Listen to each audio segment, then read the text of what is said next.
ഞാൻ ആദിവാസി മേഖലയിൽ സജീവമായി പ്രവർത്തിക്കുന്ന കാലഘട്ടത്തിൽ സി കെ ജാനുവിൻ്റെ ഒരു സഹപ്രവർത്തകൻ എന്ന നിലയിൽ പ്രവർത്തിക്കുന്ന കാലഘട്ടത്തിൽ തന്നെ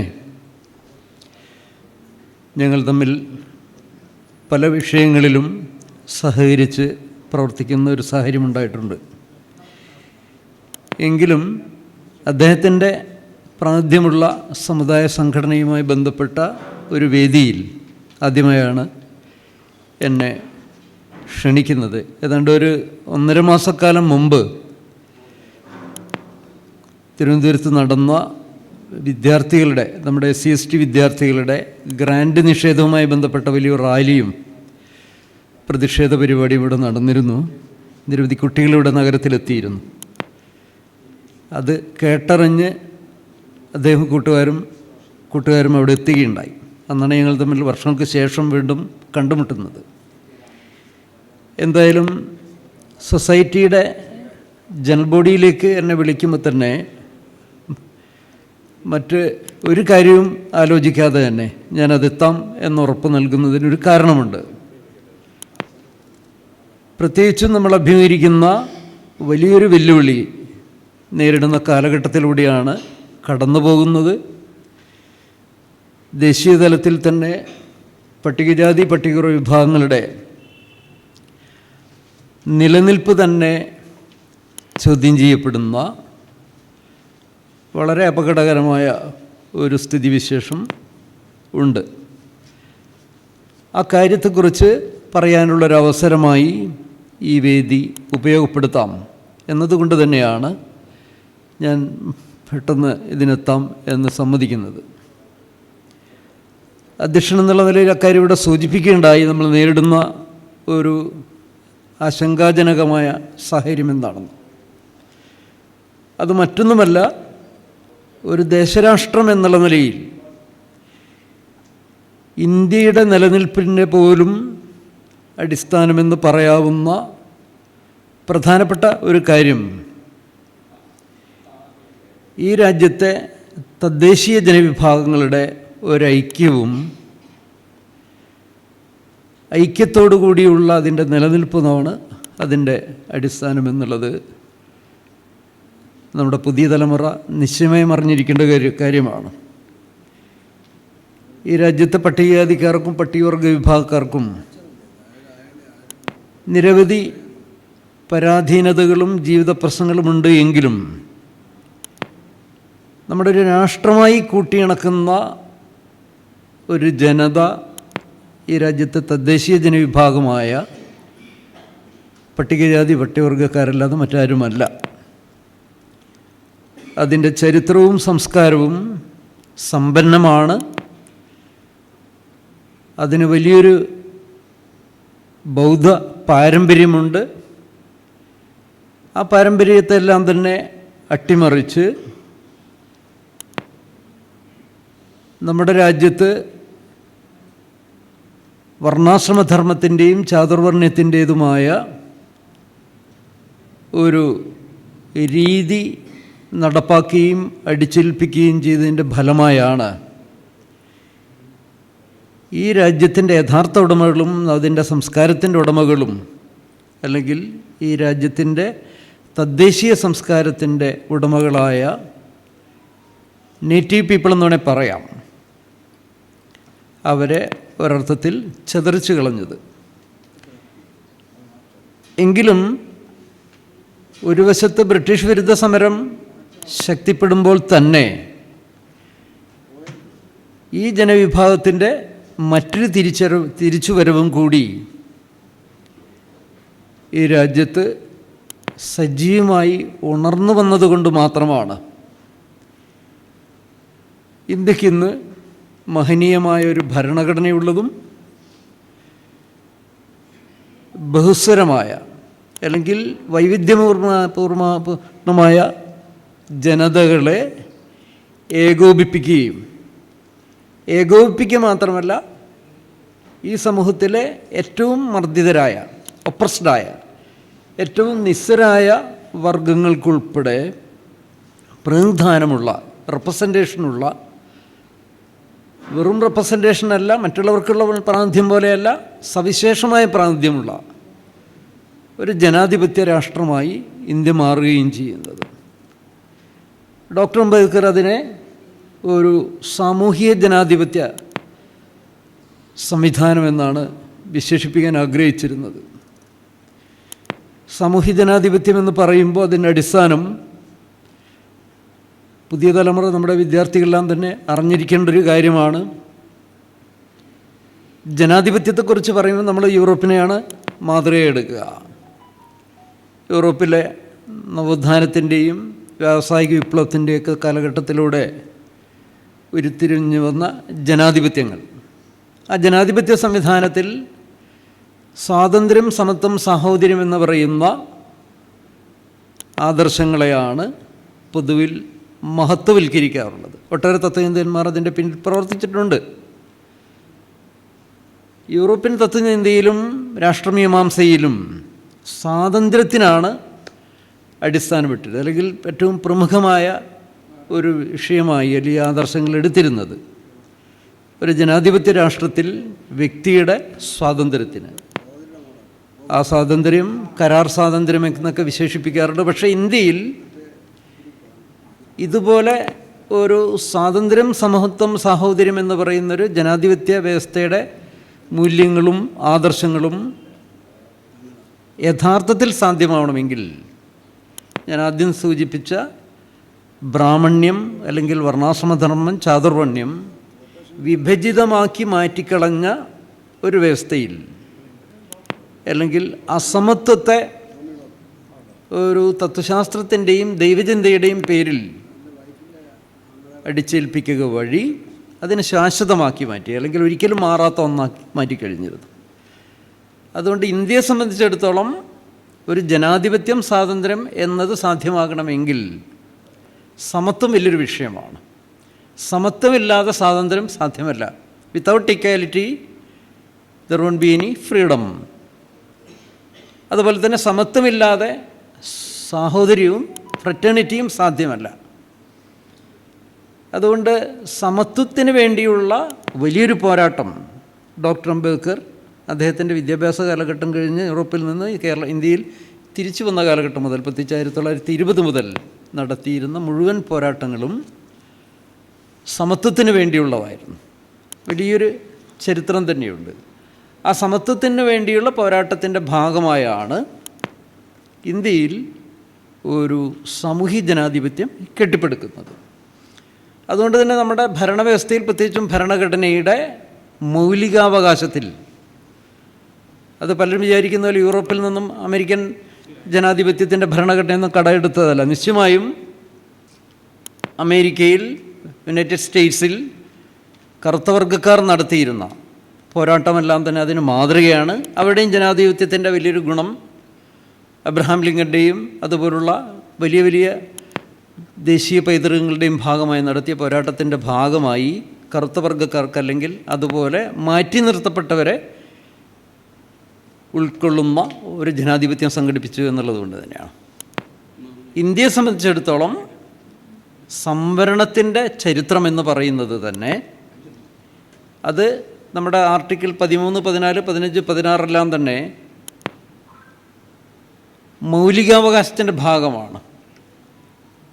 ഈ മൗലികാവകാശത്തിൻ്റെ ഏറ്റവും പ്രമുഖമായ ഏരിയയായി, മേഖലയായി ഈ സമത്വത്തെ ഉൾക്കൊള്ളുന്നു എന്നുള്ളതാണ് നമ്മുടെ ജനാധിപത്യത്തിൻ്റെ അടിസ്ഥാനം. ഭരണഘടനാർത്ഥത്തിൽ വെറും നിർജ്ജീവമായൊരു പുസ്തകമല്ല. ഇന്ത്യയുടെ സഹസ്രാബ്ദ കാലഘട്ടം മുതലുള്ള ചരിത്രത്തെ മാറ്റിമറിക്കാനും അതിനെ ആവാഹിച്ചുകൊണ്ട് എഴുതി, അത് എഴുതപ്പെടുന്നത് തന്നെ ഈ ചരിത്രത്തിൻ്റെ ഒരു ആകത്തുകയാണ്. ആ സമത്വത്തിൻ്റെ ലക്ഷ്യങ്ങളെ മുന്നോട്ട് കൊണ്ടുവന്നിരുന്നൊരു ജനത എന്ന് പറയുന്നത് ഇന്ത്യയിലെമ്പാടും ചിതറപ്പെട്ട് കിടക്കുന്ന ഈ തദ്ദേശീയ സമൂഹങ്ങളാണ്. അവരെ നമുക്ക് ഡോക്ടർ അംബേദ്കറിൻ്റെ കാലഘട്ടത്തിൽ അവരെ ഡിപ്രസ് ക്ലാസസ് എന്നാണ് വിശേഷിപ്പിച്ചിരുന്നത്.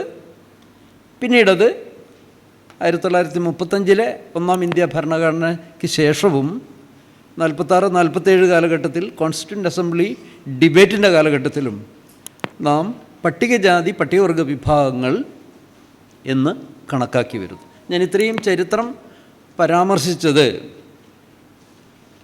ഇത് നമ്മുടെ ഒരു ബാലപാഠമായി മനസ്സിലിരിക്കേണ്ട, പ്രത്യേകിച്ചും പുതിയ തലമുറ.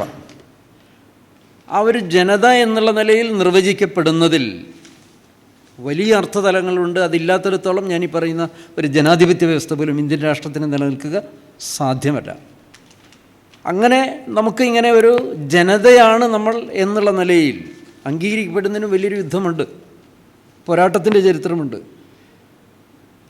1930കളിലെ വട്ടമേശ സമ്മേളനത്തെക്കുറിച്ചുകളും വിദ്യാർത്ഥികൾക്കറിയാം. 30-31 കാലഘട്ടത്തിൽ ഈ പറയുന്ന മാറ്റി നിർത്തപ്പെട്ടവർ അല്ലെങ്കിൽ ഡിപ്രസ് ക്ലാസസിനുള്ള സവിശേഷമായുള്ള അവകാശങ്ങൾ വേണം എന്നുള്ള നിലയിൽ അധികാര കൈമാറ്റത്തിന് മുമ്പ് ബ്രിട്ടീഷുകാരുമായി നടക്കുന്ന ചർച്ചയുടെ കാലഘട്ടത്തിൽ മഹാത്മാഗാന്ധി ഉൾപ്പെടെയായി പോലും ഡോക്ടർ അംബേദ്കർക്ക് വിയോജിപ്പുണ്ടായിരുന്നു. മഹാത്മാഗാന്ധിജി ഈ ഡിപ്രസ് ക്ലാസിൻ്റെ അവകാശങ്ങളെക്കുറിച്ച് പ്രത്യേകിച്ച് പറയാനും അവർക്ക് സവിശേഷമായ പ്രാതിനിധ്യം വേണമെന്ന് പറയുന്നതിനെ ഹിന്ദുമതത്തെ വിഭജിക്കുന്നു എന്നായിരുന്നു അദ്ദേഹം ആശങ്കപ്പെട്ടിരുന്നത്. എന്തായാലും പിൽക്കാലത്ത് 1930 സെപ്റ്റംബർ 24, അതായത് 2 ദിവസം കഴിഞ്ഞ് 24 പൂന പാക്ട് എന്ന് പറയുന്ന ഒരു കരാർ ഗാന്ധിജിയുമായി അല്ലെങ്കിൽ ഇന്ത്യൻ നാഷണൽ കോൺഗ്രസുമായി ഈ രാജ്യത്തെ ഡിപ്രസ് ക്ലാസസിന്, ഈ മർദ്ദിത ജനകോടികളായ പട്ടികജാതിക്കാർക്ക് ഏർപ്പെടേണ്ടി വന്ന ഒരു ചരിത്രം നമ്മുടെ സംവരണത്തിൻ്റെയും സാമുദായിക പ്രാതിനിധ്യത്തിൻ്റെയും പിന്നിലുണ്ട്. അതൊരു പാക്റ്റ് എന്നാണ് അറിയപ്പെടുന്നത്, പൂന പാക്ട്. രാഷ്ട്രങ്ങൾ തമ്മിൽ ഉടമ്പടിയിലാണ് പാക്റ്റ് എന്നുള്ള പദം സാധാരണ ഉപയോഗിക്കുക, അല്ലെങ്കിൽ ഇവർ കരാറോ എഗ്രിമെൻ്റ് എന്നൊക്കെയാണ് പറയൂ. വിവിധ ജനങ്ങൾ തമ്മിലുള്ള അല്ലെങ്കിൽ ഈ രാജ്യത്തെ ആര്യാവർത്തവുമായി ബന്ധപ്പെട്ട ഒരു ജനതയും, വേണമെങ്കിൽ അതിനെ സവർണ ലോകം എന്ന് വേണേൽ പറയാം, ബ്രാഹ്മണിക്കൽ ലോകം എന്ന് പറയാം, അവരും ഈ രാജ്യത്തെ ഞാൻ പറഞ്ഞ ചിതറപ്പെട്ട തദ്ദേശീയ സമൂഹവും തമ്മിലുണ്ടാക്കിയിരിക്കുന്ന ഒരു പാക്റ്റ്, ഒരു എഗ്രിമെൻറ്റിൻ്റെ അടിസ്ഥാനത്തിലാണ് യഥാർത്ഥത്തിൽ നമുക്കൊരു ജനത എന്നുള്ള നിലയിൽ അംഗീകാരം കിട്ടുകയും അത് ഇന്ത്യൻ ജനാധിപത്യത്തിൻ്റെ വലിയൊരു അടിത്തറയായി മാറുന്നത്. അത് ഭരണഘടനയിൽ എഴുതപ്പെടുമ്പോൾ ആ ജനതയെ ആരാണ്, അവരെങ്ങനെയാണ് നിർണയിക്കപ്പെടുന്നത് എന്നതിന് പ്രത്യേക വകുപ്പുകളും നമ്മുടെ രാജ്യത്ത് ഭരണഘടനയിൽ ഉണ്ടാക്കി വെച്ചിട്ടുണ്ട്. അതാണ് ആർട്ടിക്കിൾ 341 എന്ന് പറയുന്ന ഒരു വകുപ്പ്. ആരാണ് പട്ടികജാതിക്കാർ, അവരെ ആരെയൊക്കെ കൂട്ടിച്ചേർക്കണം, ആരെ ഒഴിവാക്കണം, അതിലെന്തു മാറ്റം വരുത്തണം എന്നൊക്കെ പറയുന്നതിനുള്ള അധികാരം നൽകിയിരിക്കുന്നത് ഇന്ത്യൻ പാർലമെൻറ്റിനാണ്. പട്ടികജാതി ലിസ്റ്റിൻ്റെ മെയിൻറ്റെയിനിങ്ങിൽ, അതിനെ പരിപാലനം എന്ന് വേണമെങ്കിൽ ലളിതമായി വേണമെങ്കിൽ പറയാം. അതങ്ങനെ ആക്കിയെടുക്കുന്നതിന് സുനിശ്ചിതമായ കാരണങ്ങളുണ്ടായിരുന്നു. ഈ തദ്ദേശീയ ജനതയുടെ ഈ ലിസ്റ്റിൽ ആരും കൈകടത്തി കൂടാ. അത് വെറും ലിസ്റ്റല്ല. നമ്മുടെ പൊതുധാരണ സംവരണം കൊടുക്കുന്നത് ജാതികൾക്കാണെന്നാണ്. സംവരണം നൽകുന്നത് ഓരോ ജാതിക്കും, അല്ലെങ്കിൽ വണ്ണാൻ, അല്ലെങ്കിൽ വേലൻ, അല്ലെങ്കിൽ പുലയൻ, പറയൻ, അങ്ങനെ ഓരോ കമ്മ്യൂണിറ്റിക്കും സംവരണം കൊടുക്കുന്നു എന്നതാണ് പൊതുവിൽ സാമാന്യമായ ഈ രാജ്യത്തെ ജാതി ലോകത്തിൻ്റെ ഒരു ചിന്ത. എന്നാൽ നമ്മുടേതുപോലുള്ളൊരു സെക്യുലർ ഡെമോക്രാറ്റിക് രാജ്യത്ത്, റിപ്പബ്ലിക്കിൽ ജാതീയമായി പ്രത്യേകിച്ച് ആർക്കും ഒരു പരിഗണനയും കൊടുക്കുന്നില്ല. ഇത് നമ്മൾ അറിഞ്ഞിരിക്കേണ്ട ഒരു ബാലപാഠമാണ്. നമ്മുടെ രാഷ്ട്രതന്ത്രജ്ഞരെന്ന് പറയുന്ന ഭരണരാഷ്ട്രീയ പാർട്ടികൾക്ക് പോലും ഇക്കാര്യത്തിൽ വലിയ ആശയക്കുഴപ്പം സംഭവിച്ചിരിക്കുന്ന ഒരു കാലഘട്ടമാണ്. സംവരണവും പരിഗണനയും കൊടുക്കേണ്ടത് ജാതിയുടെ അടിസ്ഥാനത്തിലാക്കണം, അങ്ങനെ ആയിരിക്കണം എന്നവർ തീരുമാനിച്ചുകൊണ്ടിരിക്കുന്ന ഒരു കാലഘട്ടമാണ്.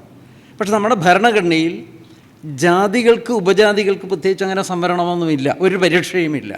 അത് ഭരണഘടനാ വിരുദ്ധമാണ് എന്ന് 1951 തന്നെ സുപ്രീം കോടതി വിധി എഴുതിയതുമാണ്. തമിഴ്നാട്ടിലുള്ള ഒരു കേസുമായി ബന്ധപ്പെട്ട് ബ്രാഹ്മണർക്കും പ്രത്യേക വിഭാഗങ്ങൾക്കും പ്രത്യേകം ജാതി തിരിച്ച് സംവരണമുണ്ടായിരുന്നൊരു കാലഘട്ടമുണ്ടായിരുന്നു. അത് ഭരണഘടനാ വിരുദ്ധമാണ് എന്ന് സുപ്രീം കോടതിയും വിധി കൽപ്പിച്ചതാണ്. എന്തായാലും ജാതികൾക്ക് സംവരണം നൽകുന്നില്ല, പരിഗണനയില്ല നമ്മുടെ നാട്ടിൽ. ജാതി തിരിച്ചാർക്കും ഒരു പരിഗണന. പിന്നെ എന്താണ് സംവരണം? വർണ്ണാശ്രമധർമ്മത്തിൻ്റെയോ ചാതുർവർണ്ണത്തിൻ്റെയോ ബ്രാഹ്മണിക്കൽ ഹൈറാർക്കിയുടെ ഭാഗമായി സാമൂഹികവും വിദ്യാഭ്യാസപരവുമായി പുറന്തള്ളപ്പെടുന്നു. നമ്മളെ സംബന്ധിച്ചിടത്തോളം ഐത്തത്തിന് വിധേയമായവരാണ് വലിയൊരു വിഭാഗം ജനത. അൺടച്ചബിലിറ്റി അനുഭവിച്ചവരുടെ എന്താണ് പറയുന്നതിൻ്റെ അളവിൽ വ്യത്യാസമുണ്ടായിരുന്നിരിക്കാം, ഒരേപോലെ ആയിരിക്കണമെന്നില്ല. പക്ഷേ അൺടച്ചബിലിറ്റി എന്ന് പറയുന്ന ഒരു ദുരാചാരം കൊണ്ട് വലിയൊരു വിഭാഗം ഇന്ത്യയിലെ ബഹുഭൂരിപക്ഷം മനുഷ്യർക്ക് പൊതു ഇടങ്ങളിൽ പ്രവേശിക്കാൻ പറ്റില്ലായിരുന്നു. കുട്ടികൾ പഠിക്കുന്ന ക്ലാസ് റൂം പൊതുവിടമാണ്, അതൊരു പബ്ലിക് സ്പേസാണ്.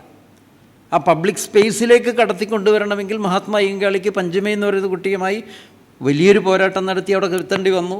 അങ്ങനെ എത്തിച്ചതിൻ്റെ പേരിൽ സ്കൂൾ തന്നെ കത്തിച്ച് കളഞ്ഞു.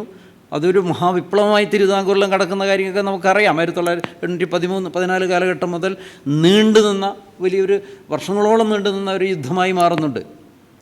പൊതുവിടത്തിലേക്കൊരു മനുഷ്യനെ, ഒരു വിദ്യാർത്ഥിയെ, ഒരു കുരുന്നിനെ പ്രവേശിച്ചതിൻ്റെ പേരിൽ അപ്പോൾ പൊതുവിടം നിഷേധിക്കപ്പെട്ടു.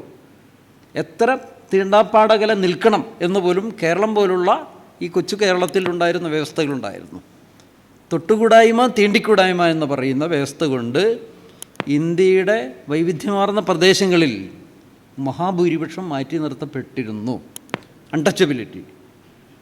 എല്ലാവർക്കും ജാതിയുടെ ദുരാചാരങ്ങൾ അങ്ങനെ ആകണമെന്നില്ല.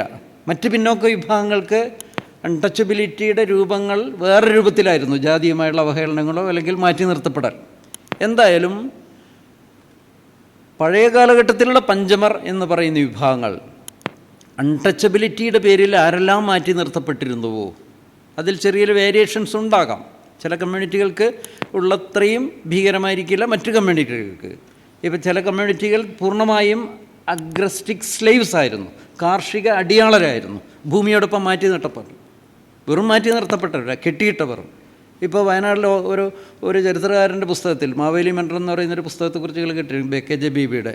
അദ്ദേഹത്തിൻ്റെ മാവേലി മന്ത്രത്തിൻ്റെ 2ാം പതിപ്പിലോ മറ്റോ അതിൻ്റെ അവസാന ഭാഗം ഒരു രേഖ ഉൾപ്പെടുത്തിയിട്ടുണ്ട്. വയനാട്ടിലൊരു ജന്മി അദ്ദേഹത്തിൻ്റെ എത്രയോ ഏക്കർ ഭൂമി കൈമാറ്റം ചെയ്യുമ്പോൾ ആ ഭൂമിയോടം കിട്ടിയിട്ട് ഇത്ര അടിമകൾ കൂടി ഞാൻ കൈമാറുന്നു എന്നാണ്. ഇത് ആധാരം ചെയ്യുമ്പോൾ വേണ്ടിയുള്ളതാണ്, ആധാരത്തിൽ രേഖപ്പെടുത്തുന്നതാണ് ഇത്ര അടിമകളെ കൈമാറ്റം. അപ്പം അഗ്രസ്റ്റിക് സ്ലേവ്സ് ആയ കമ്മ്യൂണിറ്റികൾ പോലും കേവലം അത് അൺടച്ചബിലിറ്റിയുടെ പ്രശ്നം മാത്രമല്ല, യൂറോപ്പിൽ കാണാത്ത തരത്തിലുള്ള ഒരു തരം സ്ലേവറിയുടെ രൂപം വരെ നിലനിന്നിരുന്നത് നാടായിരുന്നു അവിടുത്തെ. അപ്പോൾ ആ വിഭാഗങ്ങൾക്ക് ഇക്കാരണം കൊണ്ട് പൊതുവിടങ്ങളിൽ പ്രവേശിക്കാൻ പറ്റിയിരുന്നില്ല എന്നതുകൊണ്ട് പ്രത്യേക കാറ്റഗറിയായി കണക്കാക്കുന്നു. അതുകൊണ്ട് ആ വിഭാഗത്തെയാണ് 1930-31 കാലത്ത് നടക്കുന്ന സെൻസസിൽ ഡിപ്രസ് ക്ലാസ് എന്ന് വിലയിരുത്തുന്നതും പിന്നീട് അവർ പട്ടികജാതിക്കാർ എന്ന് നിർണയിക്കപ്പെടുകയും ചെയ്യുന്നു. ഈ നിർണയത്തിൻ്റെ സമ്പൂർണ്ണാധികാരം ഇന്ത്യൻ പാർലമെൻറ്റിനുള്ളതാണ്. ഇന്ത്യൻ പാർലമെൻറ്റിൽ തന്നെ അത് നിക്ഷിപ്തമാക്കുന്നതിന് കാരണങ്ങളുണ്ട്. ഇന്ത്യൻ പാർലമെൻറ്റ് എന്ന് പറയുന്നത് കമ്പാരിറ്റീവ്ലി വളരെ സെക്യുലറായ ഡെമോക്രാറ്റിക്കായ ഒരു പ്ലാറ്റ്ഫോമാണ്. പ്രാദേശിക അധികാര ഘടനയിലുള്ളതുപോലെ അവിടെ ജന്മിമാരുടെയും ജാതി മേധാവികളുടെയും തമ്മിലുള്ള ഇടപെടൽ താരതമ്യേന കുറവായിരിക്കും. ഏറ്റവും കൂടുതൽ ജാതി മേധാവിത്വം പ്രാദേശിക തലത്തിലാണ് നിലനിൽക്കുന്നത്. ഡോക്ടർ അംബേദ്കർ തമ്മിലുണ്ടായിരുന്ന ഒരു തർക്കമുണ്ടായിരുന്ന ഏരിയയായിരുന്നു. ഗ്രാമസ്വരാജിനെക്കുറിച്ച് ഡോക്ടർ അംബേദ്കർ ഒരു യൂണിയൻ ഗവൺമെൻറ്റിനെ കുറിച്ചാണ് എപ്പോഴും പറഞ്ഞത്. കാരണം ഗ്രാമസ്വരാജിൽ നമുക്ക് പട്ടികജാതി അവശ്യ വിഭാഗങ്ങൾക്ക് അല്ലെങ്കിൽ അയിത്തം അനുഭവപ്പെട്ടവർക്ക് പ്രവേശനം ലഭിക്കില്ല എന്നതുകൊണ്ട് അതവിടെ നിൽക്കട്ടെ. എന്തായാലും ഇതിനുള്ള അധികാരം കോൺസ്റ്റിറ്റ്യൂവൻ്റ് അസംബ്ലി പാർലമെൻറ്റിന് നൽകുന്നതിൻ്റെ പ്രധാനപ്പെട്ട കാരണം ഇതിൽ രാഷ്ട്രീയ ഇടപെടൽ നടക്കരുത്. Political factors should not tinker this list. ഇത് അട്ടിമറിക്കാനോ മാറ്റം വരുത്താനോ ദ്രോഹങ്ങൾ വരുത്താനോ യാതൊരു കാരണവും വശാലും അംഗീകരിക്കപ്പെടാൻ പാടില്ല. അതുകൊണ്ട് SC/ST ലിസ്റ്റ് എന്ന് പറയുന്ന ലിസ്റ്റിൽ ആരെങ്കിലും ഇൻക്ലൂഡ് ചെയ്യാൻ, ഉൾപ്പെടുത്താൻ അല്ലെങ്കിൽ ഒഴിവാക്കാൻ, എക്സ്ക്ലൂഡ് ചെയ്യാൻ അല്ലെങ്കിൽ മാറ്റം വരുത്താൻ വാരി അവകാശം പാർലമെൻറ്റിൽ നിക്ഷിപ്തമാണ്. പാർലമെൻറ്റ് അത് വൺസ് അംഗീകരിച്ചു കഴിഞ്ഞാൽ അത് ഉൾപ്പെടുത്താം, ഒഴിവാക്കാം, ഇതൊക്കെ ചെയ്യാം, മാറ്റവും വരുത്താം. അത് ഇന്ത്യൻ പ്രസിഡൻറ്റ് വിജ്ഞാപനം ചെയ്ത് ഒപ്പിട്ടാൽ that is deemed to be schedule caste. Schedule കാസ്റ്റുകളുടേത് 341, ഷെഡ്യൂൾ ട്രൈബിൻ്റെത് 342. അതിൻ്റെ അടിസ്ഥാനം ഇതാണ്. അൺടച്ചബിലിറ്റി എന്ന് പറയുന്ന ഒരു ദുരാചാരം കൊണ്ട് ഉണ്ടായി. അന്ന് കോൺസ്റ്റിറ്റ്യൂവൻ്റ് അസംബ്ലിയിൽ തന്നെ എല്ലാ പട്ടികജാതിക്കാരും പട്ടികവർഗക്കാരും ഒരേപോലെ സമാനതയുള്ളവരാണെന്നും പറഞ്ഞില്ല. പക്ഷേ അതിനൊരു ഹോമോജീനിയസ് ഏകദാനമായ സ്വഭാവം ഉണ്ട്. അത് മറ്റ് കമ്മ്യൂണിറ്റികൾ പോലെ ഹിട്രോജീനിയസ് അല്ലേ. നിശ്ചയമായും പട്ടികജാതി വിഭാഗങ്ങൾക്ക് ഓരോ കമ്മ്യൂണിറ്റിക്കും അവരുടെ ആചാരങ്ങളുണ്ട്, അനുഷ്ഠാനക്രമങ്ങളുണ്ട്, അവരുടെ മനനന്ദന ചടങ്ങുകളുണ്ടാവും, ആർത്തവ കല്യാണങ്ങളിൽ വ്യത്യസ്ത രീതികളുണ്ടാവും, തുടങ്ങി വ്യത്യാസമുണ്ട്. എങ്കിലും ആ കമ്മ്യൂണിറ്റികളിൽ ഒരു ഗ്രേഡിംഗ് ഇല്ല, ഗ്രേഡഡ് ഇൻഇക്വാലിറ്റി ഇല്ല, അല്ലെങ്കിൽ ഒരു കമ്മ്യൂണിറ്റി മറ്റൊരു കമ്മ്യൂണിറ്റിയുടെ മുകളിൽ ആധിപത്യം ചെലുത്തുന്നില്ല. അത് വിഭവത്തിൻ്റെ മുകളിൽ അധികാരത്തിന് വേണ്ടിയോ മറ്റു തരത്തിലുള്ള അധികാര പ്രയോഗം നടത്താത്ത ഒരു കമ്മ്യൂണിറ്റി ആയതുകൊണ്ട് തന്നെ അവിടെ മേൽ അങ്ങനെ ഒരു ഉച്ചനീതിൻ്റെ ഒരു മേൽത്തട്ടും കീഴ്ത്തട്ടും ആ കമ്മ്യൂണിറ്റി ഇല്ല. അതുകൊണ്ട് തന്നെ സമ്പൂർണ്ണമായും ഈ അധികാരം ഇവരിൽ നിക്ഷിപ്തമാക്കിയിരുന്നു പാർലമെൻറ്റിൽ. എന്തെങ്കിലും മാറ്റം വരുത്തണമെങ്കിൽ സംസ്ഥാന ഗവൺമെൻറ്റുകൾക്ക് നിർദ്ദേശിക്കാം. കിട്ടാറ്റ്സ് പോലുള്ള സംവിധാനം ഇവിടെയുണ്ട്. ലിസ്റ്റിൽ മാറ്റം വരുത്തുന്നതോ ഉൾപ്പെടുത്തുന്നതോ വളരെ ഗോപ്യം എന്നല്ല പറയുന്നത്, അതിനൊരു മോഡാലിറ്റി, ഒരു രീതിശാസ്ത്രം ഇന്ത്യൻ കോൺസ്റ്റിറ്റ്യൂഷൻ ഇന്ത്യൻ സ്റ്റേറ്റിന് രൂപവൽക്കരിച്ചിട്ടുണ്ടായിരുന്നു. ആർക്കും കയറി ഒരു കമ്മ്യൂണിറ്റി ഉൾപ്പെടുത്താനോ അതിനെ തട്ടിമാറ്റാനോ അത്ര എളുപ്പമൊന്നും കഴിയില്ല. കേരള ഗവൺമെൻറ്റിന് നിയമസഭയ്ക്ക് അത് തീരുമാനിക്കാം, ഗവർണർക്ക് നിർദ്ദേശിക്കാം. അത് കേന്ദ്ര ഗവൺമെൻറ്റും ചെന്ന് കഴിഞ്ഞാൽ അത് രജിസ്ട്രാർ ജനറൽ ഓഫ് ഇന്ത്യ ഉണ്ട്, ORG എന്ന് പറയും. അദ്ദേഹത്തിൻ്റെ ഓഫീസ് വളരെ വളരെ കാലമെടുത്തത് പരിശോധിക്കും. സെൻസസ് ഡാറ്റയാണ് അതിൻ്റെ അടിസ്ഥാനം. അത് പരിശോധനയ്ക്ക് ശേഷം പട്ടികജാതി പട്ടികവർഗ കമ്മീഷനുണ്ട്. ആർട്ടിക്കിൾ 308, 339 അനുസരിച്ച് അധികാരപ്പെടുത്തിയിരിക്കുന്ന ഈ കമ്മീഷനുകളെല്ലാം പരിശോധനയ്ക്ക് ശേഷം ഏതെങ്കിലും കമ്മ്യൂണിറ്റിയെ മാറ്റം വരുത്തണമോ ഉൾപ്പെടുത്തണമോ അതിനെന്തെങ്കിലും സെഗ്മെൻറ്റിൽ പേര് മാറ്റം വരണമോ എന്നൊക്കെ ഉള്ളത് പാർലമെൻറ്റിൽ വരുത്തും. കാരണം ഇതിലാരും ഇടപെടാൻ പാടില്ല. വളരെ നിഷ്പക്ഷമായ ഒരു രീതിശാസ്ത്രം, ഒരു മോഡാലിറ്റി ഇതിന് നിർണ്ണയിച്ചിട്ടുണ്ട്. ഞാൻ ഇത്രയും പശ്ചാത്തലം പറഞ്ഞത് ഈ രീതിയും മോഡാലിറ്റിയെല്ലാം തന്നെ ഇന്ത്യൻ ഭരണഘടനയിൽ ഇന്ത്യയിൽ അട്ടിമറിക്കപ്പെട്ടുകൊണ്ടിരിക്കുകയാണ്. മണിപ്പൂർ കത്തിക്കൊണ്ടിരിക്കുകയാണല്ലോ, നിങ്ങൾക്കറിയാമല്ലോ, കേട്ടിട്ടുണ്ടാവും. മണിപ്പൂരിൽ നിന്ന് ഒരു വലിയൊരു യുദ്ധം, വംശീയുദ്ധം അരങ്ങേറിക്കൊണ്ടിരിക്കുക. എന്താ യുദ്ധത്തിൻ്റെ അടിസ്ഥാനം? കുക്കികളും മെയ്ത്തികളും എന്ന് പറയുന്ന രണ്ട് വിഭാഗം. മെയ്തികൾ എന്ന് പറയുന്നൊരു കമ്മ്യൂണിറ്റി പട്ടിക ജാതി വിഭാഗത്തിലാണ് ഒരു വിഭാഗം, വലിയൊരു സെഗ്മെൻറ്റ്. അവിടുത്തെ തദ്ദേശീയ ജനത എന്ന് പറയുന്നത്, ഭൂമിയുടെ ഉടമസ്ഥ പറയുന്നത് കുക്കി എന്ന് പറയുന്നത് ഗോത്രവർഗ്ഗക്കാരാണ്. പ്രധാനമന്ത്രിയോട് ചെന്ന് പറയുന്നു, മെയ്ത്തികൾക്ക് ഞങ്ങൾ സംവരണം നൽകിയേക്കാം, പട്ടികവർഗ പദവി നൽകിയേക്കാം. അവിടുത്തെ ലോക്കൽ കോടതി പറയുന്നു മെയ്ത്തികൾക്ക് പട്ടികവർഗ ലിസ്റ്റിൽ ഉൾപ്പെടുത്തണമെന്ന്. ഒരധികാരവും കോടതികൾക്കില്ല. കോടതി നിഷ്പക്ഷമായി തർക്കങ്ങളുണ്ടെങ്കിൽ അഡ്ജുഡിക്കേറ്റ് ചെയ്യേണ്ട ഒരു ഏജൻസി മാത്രമാണ് കോടതി. കോടതിക്ക് ഉത്തരവൊന്നും ഇറക്കാൻ പറ്റില്ല. കോടതിക്ക് എക്സിക്യൂട്ടീവിൻ്റെയും പാർലമെൻറ്റ് അധികാരം കൈയാളാൻ പറ്റില്ല. ഒരു രാജ്യത്തെ ഭരണാധികാരി തന്നെ ചെയ്ത് ഒരു നിയമസഭാ തെരഞ്ഞെടുപ്പ് നടക്കുമ്പോൾ അവിടെ ചെന്ന് പ്രസംഗിക്കുകയാണ്, നിങ്ങൾക്ക് പ്രത്യേക സംവരണം ഞാൻ തരാം. ഇതൊക്കെ നാട്ടിൽ നടന്നുകൊണ്ടിരിക്കുക. മഹാരാഷ്ട്രയിൽ ചെന്ന് പറയും, നിങ്ങൾക്ക് ഞങ്ങൾ പ്രത്യേകിച്ച് വാൽമീകികൾക്ക് പ്രത്യേക സംവരണം തന്നേക്കാം. ഈ രാജ്യം എവിടെ ചെന്ന് ചേരും? കാരണം ജാതികൾ തമ്മിൽ എപ്പോഴും ചില സ്പർദ്ധകൾ രൂപപ്പെടാം. അതിന് റീസൺസ് പലതാണ്. ചിലപ്പോൾ രണ്ട് ജാതികൾ ഒരേപോലെ വളർന്നാൽ, ജാതികൾ വളരുകയെന്ന് ഞാൻ അർത്ഥമാക്കിയത് വെർട്ടിക്കൽ മൊബിലിറ്റി എന്ന് ഇംഗ്ലീഷ് പറയും. ചിലപ്പോൾ അവർക്ക് പൊളിറ്റിക്കലി അസർട്ട് ചെയ്യാൻ അവർക്ക് ഓരോ രാഷ്ട്രീയക്കാരുണ്ടാവും, പ്രമുഖരുണ്ടാവും. ചില കമ്മ്യൂണിറ്റികൾ വിഭവങ്ങളുണ്ടാകും. ചില കമ്മ്യൂണിറ്റികൾക്ക് അത്രയും കുറവുണ്ട്, പ്രതിനിധാനം ഉണ്ടാകണമെന്നില്ല. ഇതിൻ്റെ അർത്ഥം ഇവർക്കെല്ലാം ഇങ്ങനെ, ഉദാഹരണത്തിന് നിങ്ങൾ രാജസ്ഥാനിലെ മീണ എന്ന് പറയുന്നൊരു വിഭാഗക്കാരൻ കേട്ട് കാണും. ഇവിടെയൊക്കെ ടിക്കാറാം മീണ എന്നൊക്കെ പറയുന്ന ഇവർ ട്രൈബാണ്, ST യിൽപ്പെട്ടവരാണ് അവർ. ഇപ്പോൾ കേരള സെക്രട്ടേറിയറ്റിലും സിവിൽ സർവീസിലും വരുന്ന, ദേശീയ തലത്തിൽ വരുന്ന ഷെഡ്യൂൾ ട്രൈബിൽ ഏറെ ഒരു മീണ വിഭാഗത്തിൽപ്പെട്ട ഇവർ ചരിത്രപരമായ കാരണം കൊണ്ട് അല്പം മെച്ചപ്പെട്ട വിദ്യാഭ്യാസം കിട്ടിയവർ. ST ആണെങ്കിലും ഈ വിഭാഗത്തോട് കേരളത്തിലെ മലയരർക്കും കുറിച്യർക്കും പോലും മത്സരിക്കാൻ പറ്റില്ല. പക്ഷേ അവിടുത്തെ ഗുജ്ജാറുകൾ എന്ന് പറയുന്നത് ഒരു തരം യാദവരെ പോലെയുള്ള വിഭാഗങ്ങളാണ്. അവർ ഷെഡ്യൂൾ ട്രൈബല്ല, പിന്നോക്ക വിഭാഗങ്ങളാണ്. അവർക്കും ഷെഡ്യൂൾ ട്രൈബ് പദവി വേണമെന്ന് പറഞ്ഞ് ഗുജ്ജാറുകൾ കുറേ കാലമായി പ്രക്ഷോഭം കൂട്ടിക്കൊണ്ടിരിക്കുക. അതുകൊണ്ട് രാജസ്ഥാനിലെ രണ്ട് വലിയ തർക്ക പ്രശ്നമാണ് ഈ മീണകളും ഗുജ്ജാറുകളും തമ്മിലുള്ള. ഇതൊരു രൂക്ഷമായി മാറാം. രാഷ്ട്രീയ പാർട്ടികൾക്ക് ഇടപെട്ട് ഇതിനെ രൂക്ഷമാക്കാം, പക്ഷം പിടിക്കാം. പക്ഷെ ഇതൊന്നും ശരിയല്ല എന്നാണ് നമ്മൾ മനസ്സിലാക്കേണ്ടത് ഇന്ത്യയിൽ.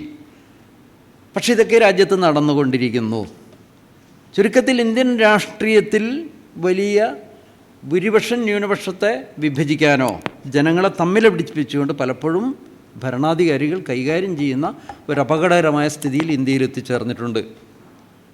ആ അപകടകരമായ സ്ഥിതിയുടെ ഏറ്റവും നല്ലൊരു ഉദാഹരണമാണ് നേരത്തെ ഇവിടെ അധ്യക്ഷൻ പറഞ്ഞതുപോലെ 2019 പാർലമെൻറ്റ് പാസ്സാക്കിയ സംവരണ നിയമം, EWS എന്ന് പറയും. എന്താണ് സംവരണ നിയമം നിങ്ങൾക്കറിയാമോ?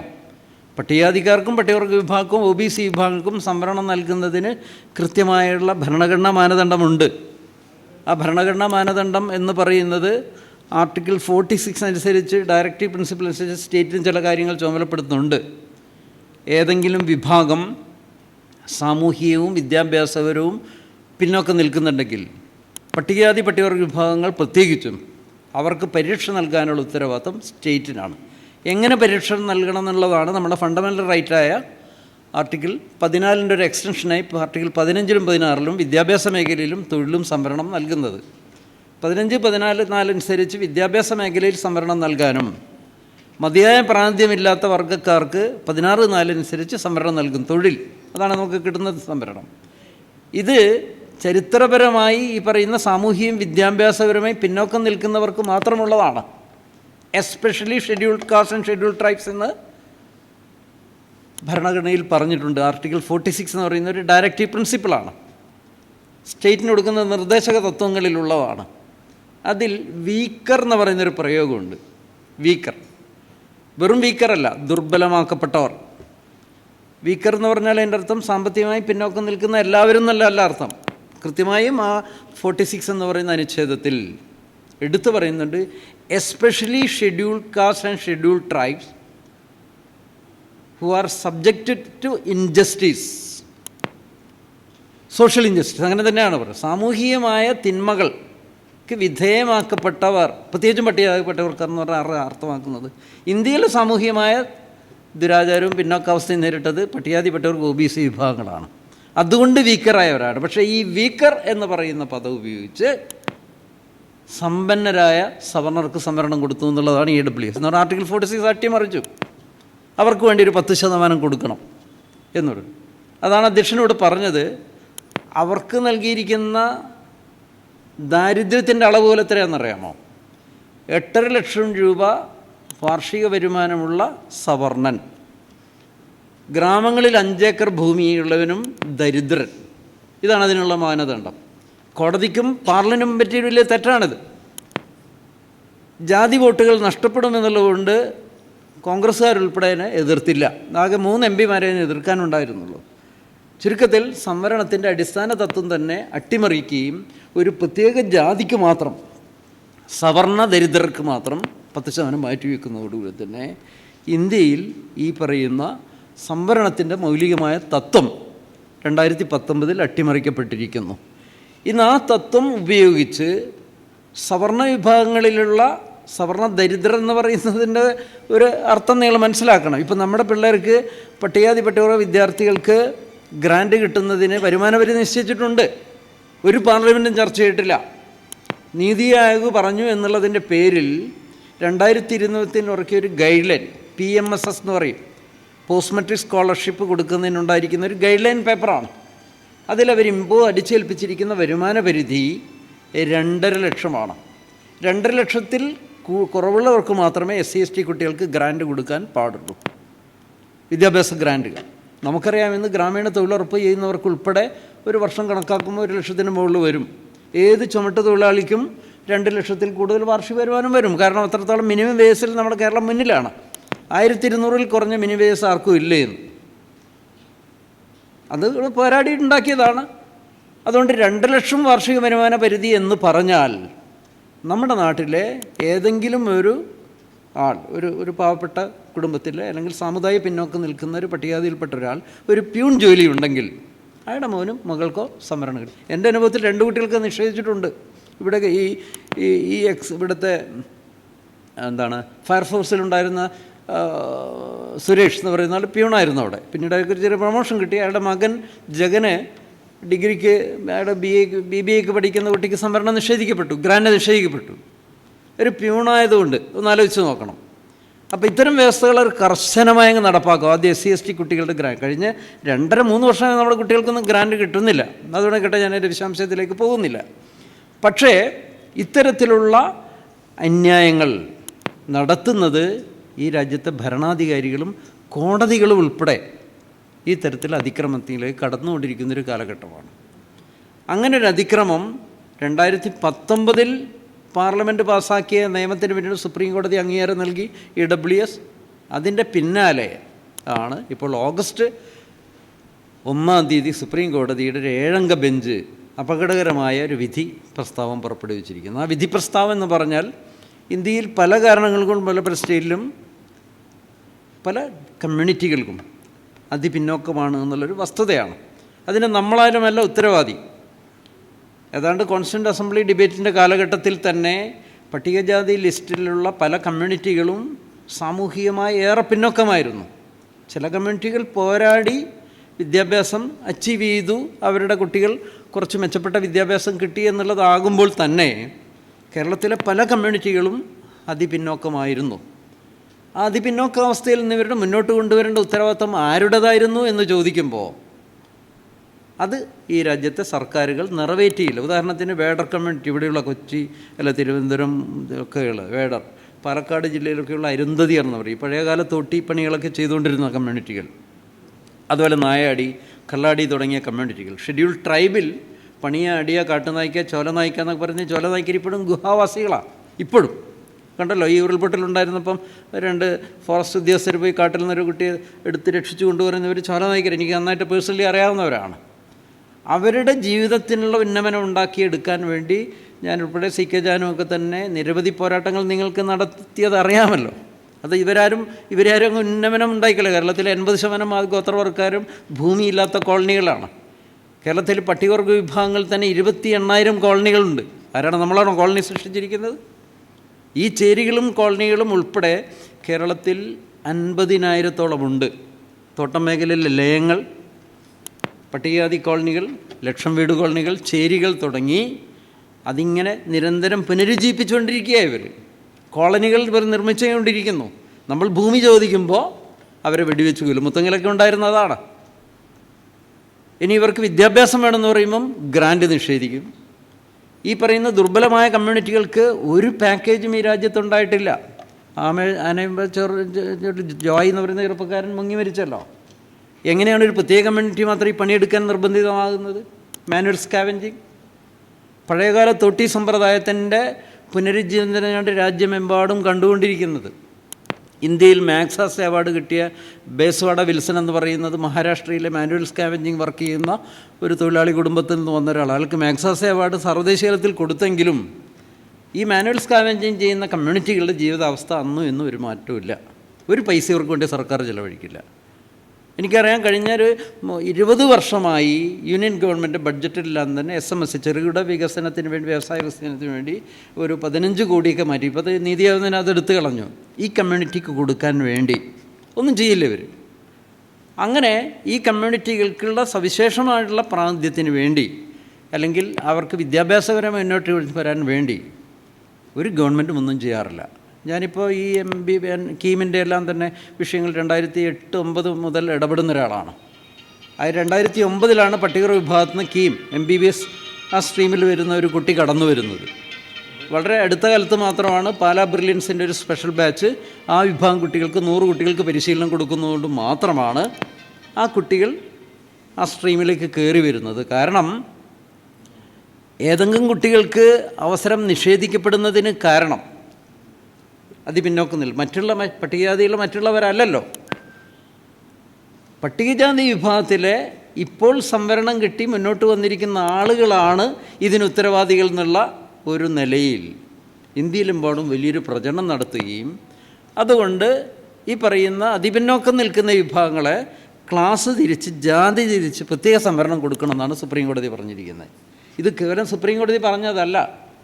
സുപ്രീം കോടതിയിൽ ഈ ഡിബേറ്റ് നടക്കുമ്പോൾ യൂണിയൻ ഗവൺമെൻറ്റിൻ്റെ, സെൻട്രൽ ഗവൺമെൻറ് പ്രതിനിധാനം ചെയ്യുന്ന സോളിസിറ്റർ ജനറലും അതാണ് പറഞ്ഞത്. ചീഫ് ജസ്റ്റിസ് DY ചന്ദ്രയോട് പറഞ്ഞിരിക്കുന്നത്, ഒരു പോലീസ് IPS കിട്ടിയിരിക്കുന്ന പോലീസുകാരൻ രണ്ടാമത്തെ മകൻ പിന്നെ ആ കുടുംബത്തിന് എന്തിനാണ് സംവരണം കൊടുക്കുന്നത്? ശരിയല്ലേ സോളിസിറ്റർ ജനറൽ എന്ന് പറഞ്ഞാൽ? SR എന്നാണ് അദ്ദേഹം പറഞ്ഞത്. ഇത് തന്നെയാണ് ഗവായി എന്ന് പറയുന്ന പട്ടികജാതിയിൽ വിഭാഗപ്പെട്ടൊരു ഗവായി എന്ന് പറയുന്ന മറ്റൊരു ജഡ്ജും പറഞ്ഞത്. സംവരണത്തിൻ്റെ അടിസ്ഥാനം ദാരിദ്ര്യ നിർമ്മാർജ്ജനമല്ല. നമുക്കറിയാം, KR നാരായണനോട് പ്രതിനിധാനം ചെയ്യുന്നത്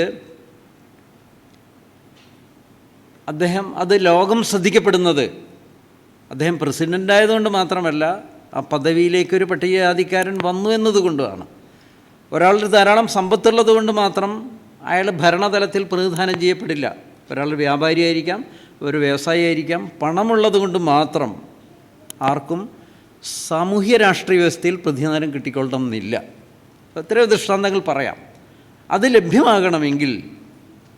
ആണ് സംവരണം പ്രസക്തമാകുന്നത്. അതുകൊണ്ട് സമ്പത്ത് പ്രതിനിധാനത്തിനുള്ള മാനദണ്ഡമാക്കാൻ പാടില്ല എന്നുള്ളതാണ് സംവരണത്തിൻ്റെ അടിസ്ഥാനം.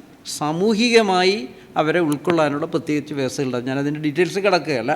എന്തായാലും ഈ രാജ്യത്ത് ചില കമ്മ്യൂണിറ്റിയിൽപ്പെട്ട വിഭാഗങ്ങൾക്ക് പ്രതിനിധാനം കിട്ടാതെ പോയതിൻ്റെ കാരണം അതിൽ അല്പം വിദ്യാഭ്യാസം കിട്ടി സംവരണീയരായി വന്നവരാണ് എന്നുള്ള തെറ്റായുള്ളൊരു നിഗമനം കോടതി നടത്തിയിരിക്കുന്നു. അതിനവർ സൈദ്ധാന്തവൽക്കരിച്ചിരിക്കുന്നത് ഇങ്ങനെയാണ്: കോൺസ്റ്റിറ്റ്യൂൻ്റ് അസംബ്ലി ഡിബേറ്റ് കാലത്തിൽ ഡോക്ടർ അംബേദ്കറും പാർലമെൻറ്റും കോൺസ്റ്റിറ്റ്യൂൻ്റ് അസംബ്ലിയും തീരുമാനിച്ചിരിക്കുന്ന അൺടച്ചബിലിറ്റിയുടെ അടിസ്ഥാനമെന്ന് പറയുന്ന ഹൊമോജീനിയസ് ആയിട്ട് നിലനിൽക്കേണ്ട, ഏകദാനമായി നിൽക്കേണ്ട ഈ ലിസ്റ്റ് എന്ന് പറയുന്നത് ഇനി പ്രസക്തമല്ല. അതുകൊണ്ട് ലിസ്റ്റ് വിഭജിച്ച് ഉപവിഭാഗമാക്കി പുലയനൊരു ലിസ്റ്റ്, പറയനൊരു ലിസ്റ്റ്, വേടനൊരു ലിസ്റ്റ്, അവൻ്റെ ജനസംഖ്യ അനുസരിച്ച് സംവരണം കൊടുത്തോളാൻ ആരോട് പറഞ്ഞിരിക്കുക? കേരള ഗവൺമെൻറ്റിനും തമിഴ്നാട് ഗവൺമെൻറ്റും ആന്ധ്ര ഗവൺമെൻറ്റിനോട്. ഇതാണ് പ്രശ്നം. അഥവാ സ്റ്റേറ്റ് ഗവൺമെൻറ്റോട് ചെയ്താനാണ് പറഞ്ഞിരിക്കുന്നത്. അടി തീരും അവിടെ? അടി തീരില്ല. കാരണം രാഷ്ട്രീയക്കാർ കിട്ടിയിരിക്കുന്ന ഒരു ആയുധമാണത്. അവരുടനെ പറയും നീക്ക് ഇത്ര ശതമാനം തരാം, മറ്റൊരു ഇത്ര ശതമാനം തരാം. ഓരോ രാഷ്ട്രീയക്കാരൻ അങ്ങനെ പെരുമാറും. അത് അവരുടെ ഒരു പൊളിറ്റിക്കൽ ഗെയിമിൻ്റെ ഭാഗമാണ്.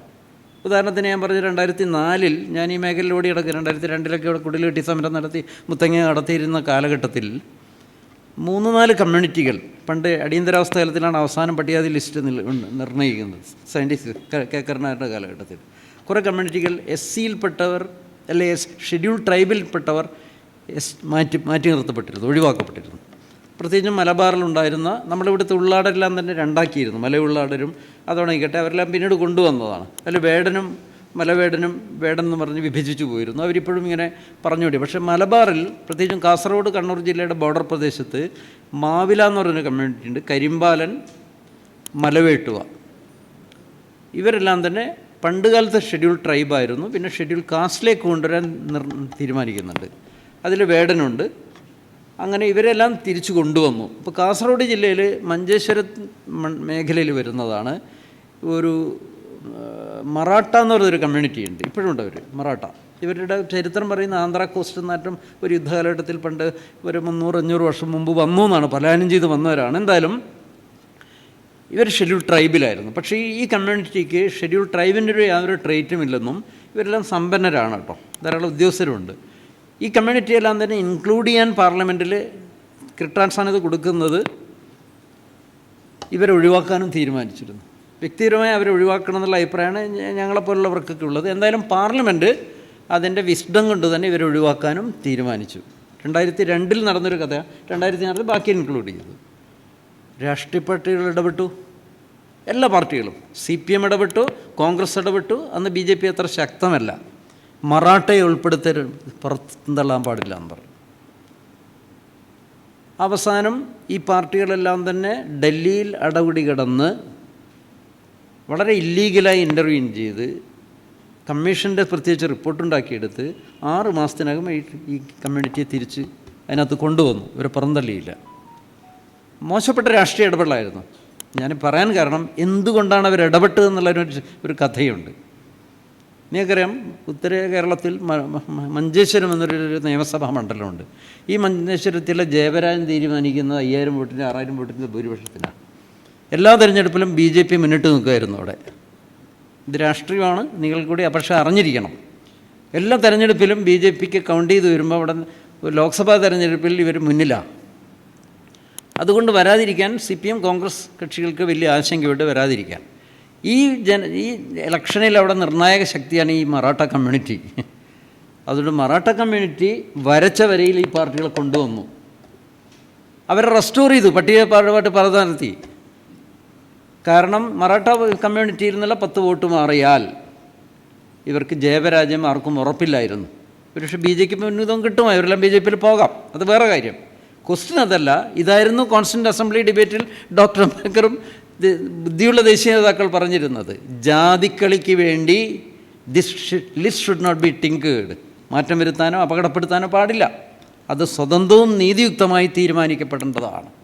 രാഷ്ട്രീയ ആവശ്യങ്ങൾക്ക് വേണ്ടി പലപ്പോഴും രാഷ്ട്രീയ പാർട്ടികൾ ലിസ്റ്റ് അട്ടിമറിക്കാനും ഉൾപ്പെടുത്താനും ജനങ്ങളെ വിഭജിക്കാനുമുള്ള കളികൾ നടക്കും. ഇത്തരൊരു കളി ഇന്ന് കോടതിയും ഓഗസ്റ്റ് 1 വിധിയിലൂടെ ചെയ്തോ എന്ന് ന്യായമായും സംശയിക്കേണ്ടതുണ്ട്.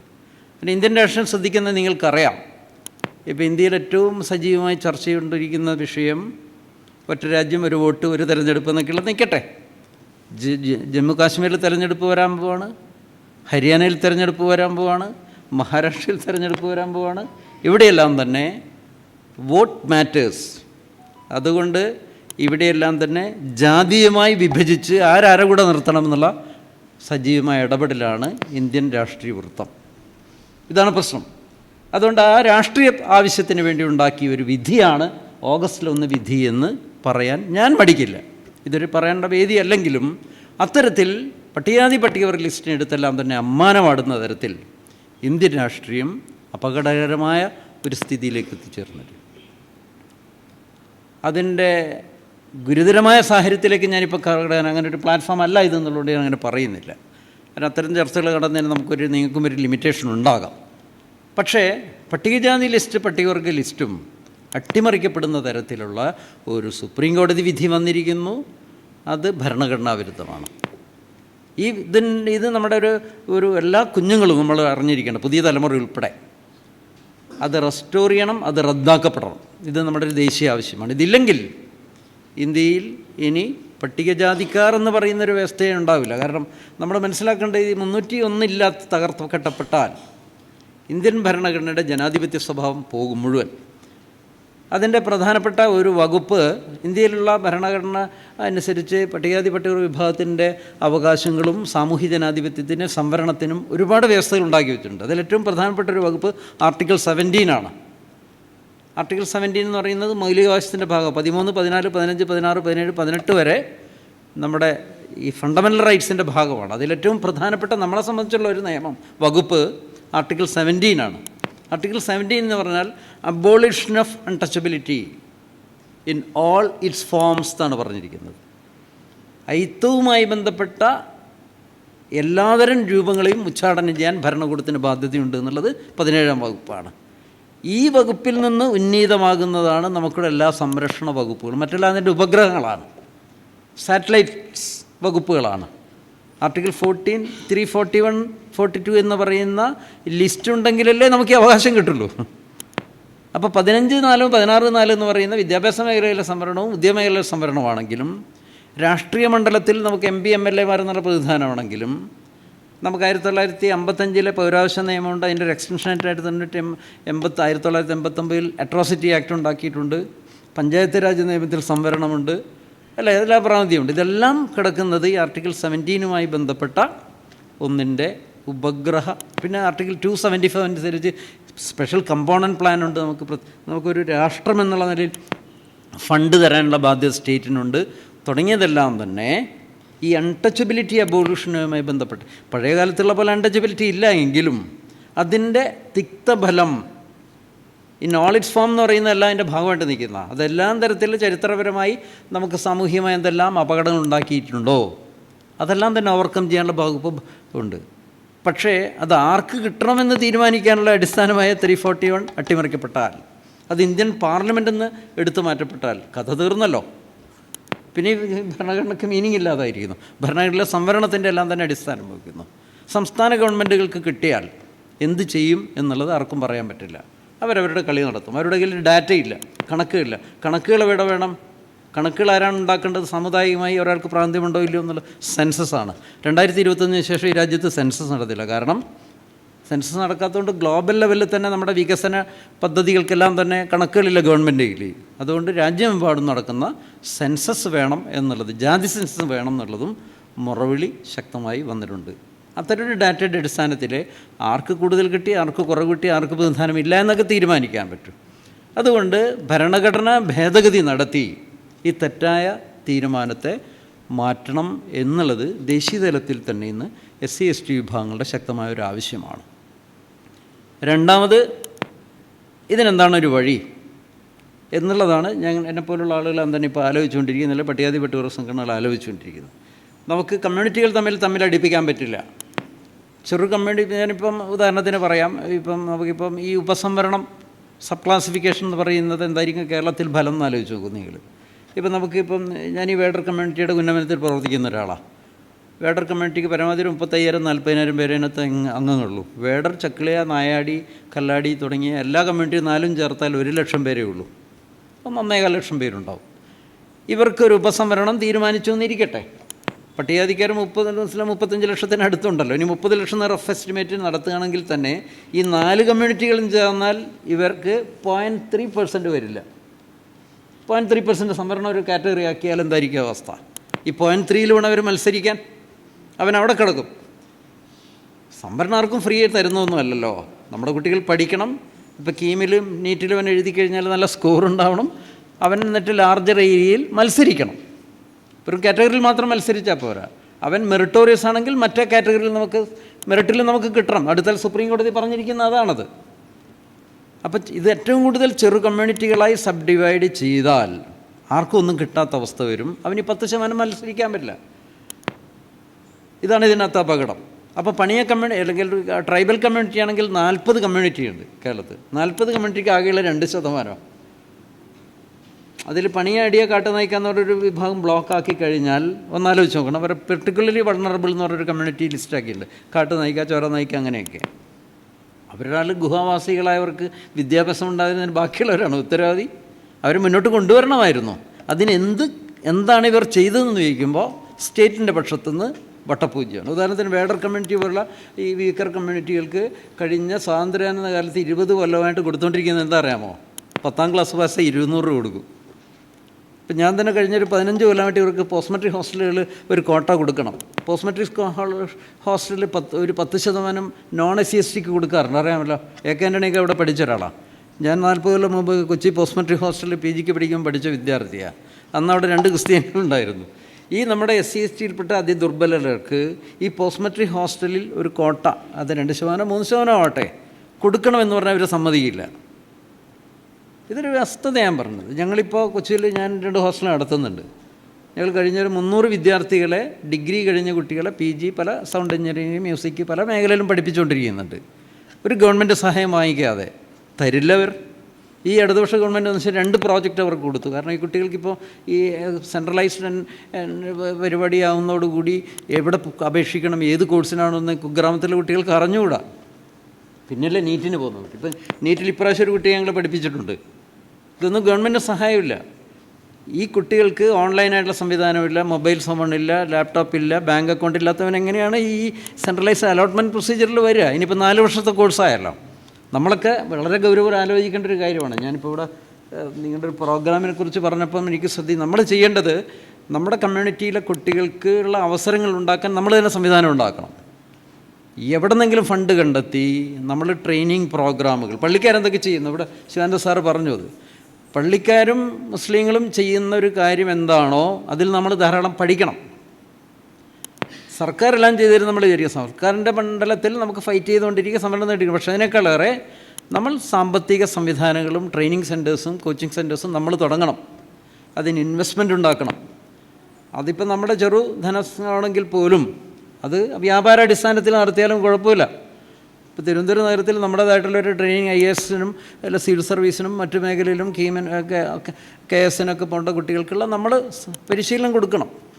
ഇപ്പോൾ ഞാൻ വൈക്കത്തിനടുത്ത് ഇവരെ ധീവര സമൂഹം, ഒറ്റ ഗ്രാമത്തിൽ 32 പോലീസുകാരുണ്ട് അവർക്ക്. അതിന് വർഷങ്ങളായിട്ട് അവർ ട്രെയിനിങ് പ്രോഗ്രാം നടത്തും. PSC കോച്ചിങ്ങിന് വേണ്ടി വർഷങ്ങളായി. ഒരു ഗ്രാമത്തിൽ നിന്ന് മാത്രം ധീവര കമ്മ്യൂണിറ്റിയിൽ വൈക്കത്തിന്, ഞാൻ ഗ്രാമത്തിൻ്റെ പേര് ഞാൻ മറന്നുപോയി, എനിക്ക് പരിചയമുള്ള ധാരാളം സ്ഥലം, ഒരു 32 പോലീസുകാരവിടെയുണ്ട്. എല്ലാം ഇങ്ങനെ മത്സര പരീക്ഷയിലൂടെ വന്നാൽ. ഇനി വയനാട്ടിലെ ആദിവാസികൾ കുറുമ വിഭാഗങ്ങൾ കൂടുതൽ സർവീസ് കയറിയിരിക്കുന്നതിൻ്റെ കാരണം 87 മുതൽ അവർക്ക് PSC കോച്ചിങ് സെൻറ്റർ ആ കമ്മ്യൂണിറ്റി നടത്താറുണ്ട്. ഞാൻ അന്ന് മുതൽ ഇപ്പോൾ എനിക്ക് പരിചയമുള്ളവരാണ്. അല്ലാതെ നില മത്സരിച്ച് കയറാം. അല്ല, മത്സരത്തിൻ്റെ ലോകമായി കഴിഞ്ഞു. ഇനിയിപ്പോൾ ഇവിടെ മാത്രമല്ല, കുട്ടികൾക്കൊക്കെ വിദേശത്ത് പോകണം. ഇനി പോയേ മതിയാകുമല്ല, ഇവിടെ നാട്ടിൽ നിൽക്കാൻ പറ്റില്ല. അത് കൾച്ചറിൻ്റെ പ്രശ്നമല്ല, കമ്പോളത്തിൻ്റെ യാഥാർത്ഥ്യമായിട്ട് ബന്ധപ്പെട്ടാണ്. ഇപ്പം ഓവർസീസ് ഡെവലപ്മെൻറ്റ് കോർപ്പറേഷൻ വഴി നമുക്ക് കുട്ടികൾക്ക് പോകാനുള്ള സംവിധാനം ഉണ്ടാക്കാം. പട്ടികജാതിക്കാരന് വകുപ്പും കൊടുക്കുന്നുണ്ട് 25 ലക്ഷം. പക്ഷേ ഇത് ആർക്ക് കിട്ടുന്നു എന്നുള്ളതായിട്ട് നമ്മൾ ക്രോസ് ചെക്ക് ചെയ്യാറില്ല, ശ്രദ്ധിക്കേണ്ടതുണ്ട്. എനിവേ, നമ്മൾ അതിനു വേണ്ടിയുള്ള സംവിധാനം നമ്മൾ കണ്ടെത്തണം എന്നാണ് എൻ്റെ അഭിപ്രായം. എൻ്റെ ഒരു അനുഭവത്തിൽ ഞങ്ങൾ കഴിഞ്ഞ ഒരു 7 വർഷമായി ഇൻഡിജിനസ് പീപ്പിൾസ് കളക്ട് ചെയ്യുന്ന ഒരു രജിസ്റ്റേർഡ് ബോഡി ഉണ്ടാക്കിയിട്ടുണ്ട്, ഒരു ചാരിറ്റബിൾ സൊസൈറ്റി ആക്ട്. അതനുസരിച്ച് രജിസ്റ്റർ ചെയ്ത് കൊച്ചിയിൽ 2 സ്ഥാപനങ്ങളുണ്ടാക്കി ഫണ്ടിങ്ങിനെയൊക്കെ കണ്ടെത്തുകയാണ്. എങ്കിലും 300 കുട്ടികളെ ഞങ്ങൾ പഠിപ്പിച്ച് ഡിഗ്രി PG പല ലെവലിൽ എത്തിക്കാൻ പറ്റിയിട്ടുണ്ട്. ഇപ്പോഴും ഇവിടെയുണ്ട് കുട്ടികൾ. കൂടുതലും ഷെഡ്യൂൾ ട്രൈബിൽ നിന്ന് വരുന്നവരാണ്, SCയിൽ അതിദുർബലരാണ് നമ്മൾ ടാർഗറ്റ് ചെയ്യുന്നത്. അതില്ലായിരുന്നു എങ്കിൽ ഇവരാരും വിളിച്ചും കാണില്ലായിരുന്നു. ഈ മന്ത്രി രാധാകൃഷ്ണന് മുമ്പ് ബാലൻസ് സാർ ഉണ്ടായിരുന്നത് മുതൽ 2 പ്രോജക്റ്റ് ഞങ്ങൾ കൊടുത്തു. ചെറിയ എമൗണ്ടിന് 10 ലക്ഷത്തിനടുത്തുള്ളത്. ഒന്നല്ല, ഇവർക്ക് പ്രീ അഡ്മിഷൻ സപ്പോർട്ട് മെക്കാനിസമാണ്. ഈ കുട്ടികൾക്ക് കോളേജ് കണ്ടെത്താൻ അഡ്മിഷൻ പ്രോസസ്സ്. ഒരു പൈസ ഇവർ തരില്ല, ഒരു സപ്പോർട്ടൊന്നും തരില്ല. എന്നിട്ടാണ് പറയുന്നത് ഇവർക്ക് പ്രതിനിധാനം കിട്ടാത്തതിൻ്റെ കുഴപ്പം ബാക്കിയുള്ളവരുടേതാണെന്ന്. ഇതാണ് എൻ്റെ ഒരു പ്രശ്നം. എനിവേ, നമ്മൾ ആലോചിക്കേണ്ട കാര്യം, ഇങ്ങനെ കാലികമായി ഗുരുതരമായ ഒരു സാഹചര്യത്തിലൂടെ നമ്മൾ കടന്നു പോകുന്നത്. ഇപ്പോൾ അതുകൊണ്ട് അഖിലേന്ത്യാ തലത്തിൽ വലിയ തോതിൽ ആളുകളെല്ലാം ഇതിൻ്റെ ആലോചനയിലും ഇടപെടലാണ്. ഇപ്പം കേരളത്തിലെ പട്ടികവർഗ സംഘടനകൾ ഒരു south Indian conclave on reservation നടത്തുന്നുണ്ട്. സൗത്ത് ഇന്ത്യൻ കേരളം, തമിഴ്നാട്, ആന്ധ്ര, കർണാടക എന്നുള്ള പ്രതിനിധികൾ വരും. ഇപ്പോൾ തമിഴ്നാട്ടിലുള്ള ഒരു അംബേദ്കർ പാർട്ടിയുണ്ട്, തിരുമാവളൻ എന്ന് പറഞ്ഞു, VCK, വിടുതലൈ തിരുത്തൈകൾ കക്ഷി എന്ന് പറയുന്നൊരു പാർട്ടിയാണ്. അവർക്ക് 2 MPമാരുണ്ട്. അവരും നമ്മളൊക്കെ ചേർന്നാണ് മുൻകൈ എടുക്കുന്നത്. കോട്ടയത്ത് ഒക്ടോബർ 13, 14 വേണ്ടി ഈ കോൺക്ലേവ് സംഘടിപ്പിക്കുകയാണ്. കോൺക്ലേവ് മീൻസ് സമ്മേളനം. അതിൽ നമ്മൾ ഈ ക്വസ്റ്റ്യൻ എങ്ങനെയാണ് ഓവർകം ചെയ്യണം എന്നുള്ള ഒരു ആലോചന നടക്കുന്നത്. എല്ലാ സ്റ്റേറ്റുകളിലും, കേരളത്തിൽ നിന്ന് ഇപ്പം കോൺഗ്രസിൻ്റെ MPമാരെല്ലാം വരും. ഡൽഹിയിൽ നിന്ന് അടുത്ത കാലത്തൊരു ബന്ധമൊക്കെ നടത്തിയ ലീഡേഴ്സൊക്കെ വരുന്നുണ്ട്. അതിൽ നമ്മൾ ഉന്നയിക്കുന്നൊരു പ്രധാനപ്പെട്ട ഭരണഘടനാ ഭേദഗതിയുണ്ട്. ആർട്ടിക്കിൾ 341(2)നൊരു ഭേദഗതി നടത്തി നിലവിലുള്ള സുപ്രീം കോടതി വിധി മറികടക്കണം. മാത്രമല്ല, ഏറ്റവും പ്രധാനപ്പെട്ടൊരു കാര്യം നമ്മൾ കൊണ്ടുവരാൻ ഉദ്ദേശിക്കുന്നത് ഒരു സംവരണ സംരക്ഷണ വിപുലീകരണ നിയമം വേണമെന്നുള്ള. നേരത്തെ ശിവാനന്ദ സാർ പറഞ്ഞ എയ്ഡഡ് മേഖലയിൽ സംവരണം. അതുകൊണ്ട് ഇവരിപ്പോൾ സംവരണം അട്ടിമറിക്കാൻ നോക്കുമ്പോൾ സംവരണത്തെ വിപുലീകരിക്കണം എന്നുള്ള ശക്തമായൊരാവശ്യവും ആ ഒരു നിയമനിർമ്മാണം നടത്തി അത് സർക്കാരിൻ്റെ ഫണ്ട് എവിടെയൊക്കെ കിട്ടുന്നുണ്ടോ അവിടെയെല്ലാം തന്നെ സംവരണം മാൻഡേറ്ററി ആക്കി മാറ്റണം.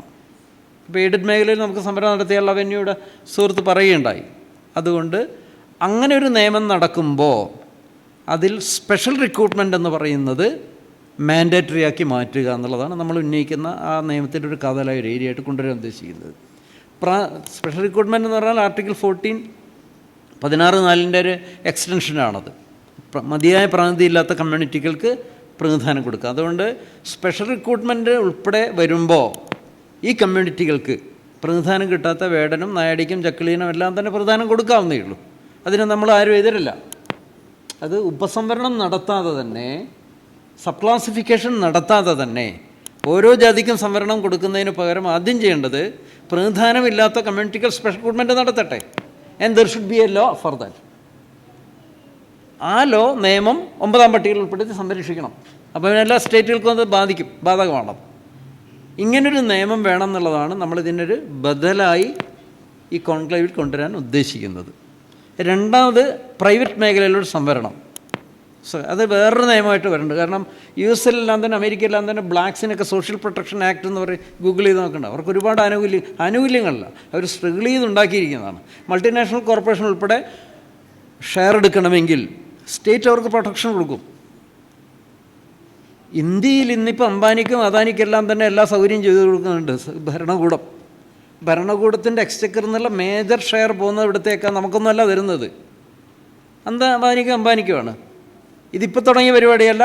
ഇന്ത്യ ഒരു സ്വതന്ത്ര രാജ്യമായത് മുതൽ തന്നെ ഒരു മിക്സഡ് എക്കണോമിയാണ്. നമുക്കിനെ താത്വികമായിട്ട് അങ്ങ് വിശദീകരിക്കാം. ഗാന്ധിയുടെയും നെഹ്റുവിയൻ കൺസെപ്റ്റാണത്.